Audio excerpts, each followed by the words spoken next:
Thanks, Russ. Bringing fallen soldiers home is done with respect and dignity. KPAX's Marin Sue explained how one Kalispell resident played a crucial role in honoring those who lost their lives in the line of duty.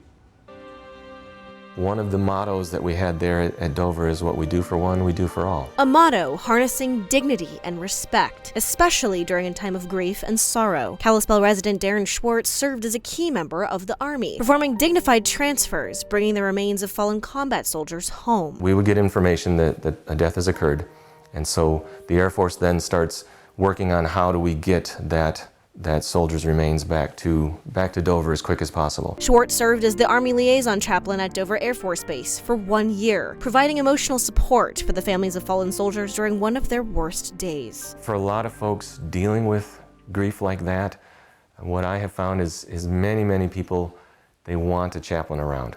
Even if they don't want me to pray for them, there seems to be, and I found this in the hospital experience as well, people they seem to like having a chaplain present. But you won't see Schwartz in any of these videos. Media of any kind is prohibited unless authorized by the family. One of the rules that they do have is there's no sound, and so even if ABC or NBC comes to Dover to film something, they're not allowed to record sound, so they're never going to hear maybe a loved one crying or a child or a wife or something like that.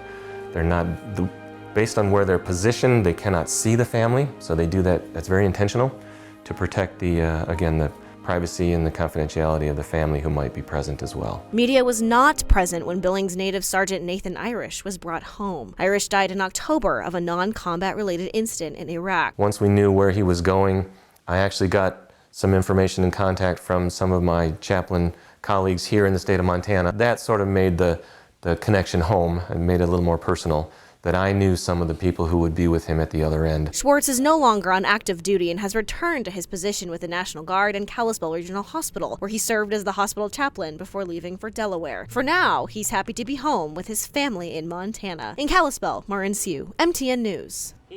In his time at Dover Air Force Base, Schwartz performed 40 dignified transfers.